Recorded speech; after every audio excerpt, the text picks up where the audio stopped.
Good morning, Asheville. Today is October 28th, Monday.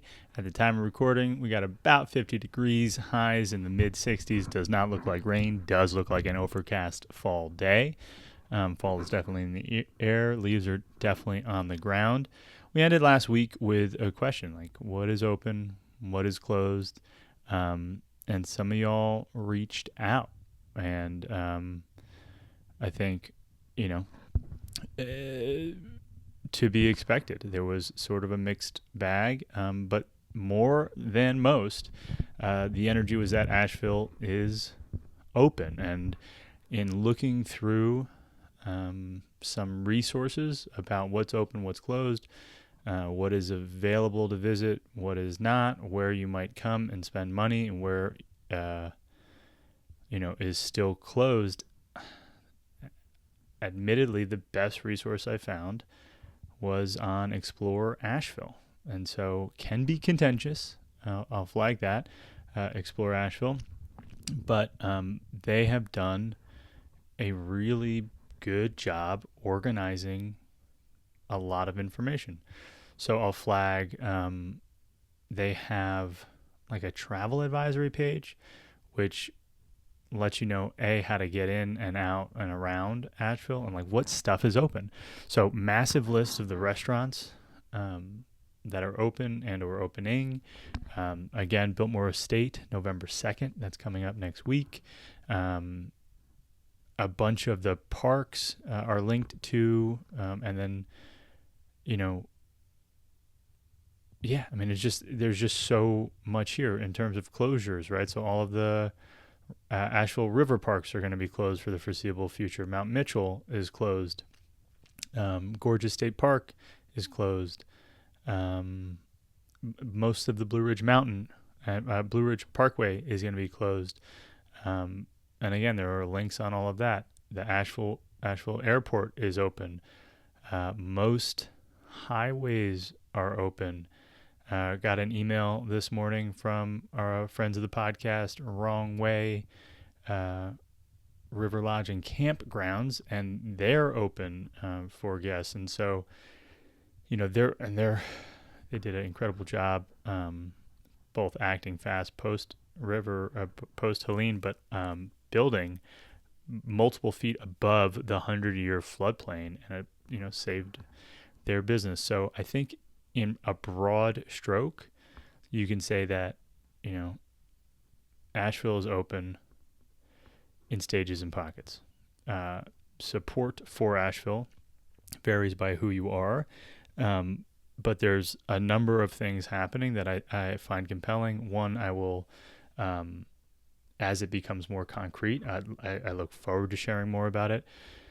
But on the gift cards front, you have this Love Asheville from Afar concept, which has been, I think, mostly celebrated by local businesses.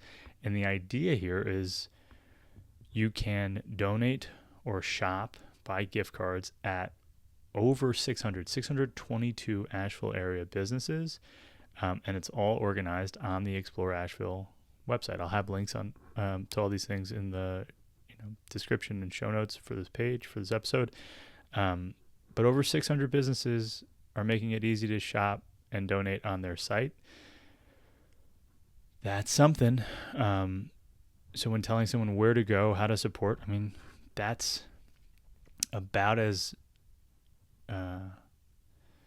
strong of a single spot that you could send someone, short of, come to Asheville and spend your money. And then there are, funds that are being created. Explore Asheville has this Always Asheville Fund. What makes this different or better than the WNC Strong projects from Mountain BizWorks, I can't say just yet, but Explore Asheville, our 501c3 nonprofit, has established an Always Asheville Fund to help small independent travel and hospitality businesses throughout Asheville, Buncombe County recover from the devastating impacts of the aftermath of Hurricane Helene. They're transferring $300,000 from their earned revenue to the Always Asheville Fund to assist small businesses with emergency grants, not loans. Okay. So business application process on their site, and pretty clean donate function on their site as well.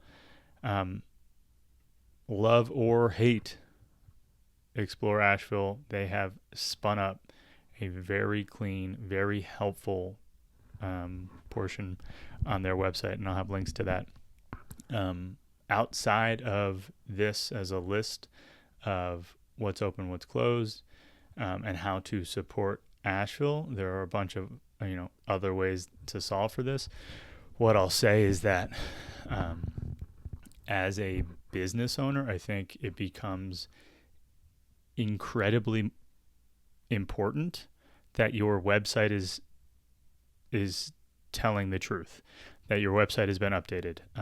I'll shout back out to friend of the pod, Alyssa Phillips, from Amped Design, who has generously offered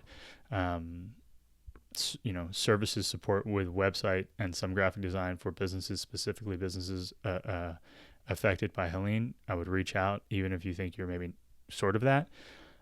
Your website is going to be a critical part of your business survival through the end of this year and into next year.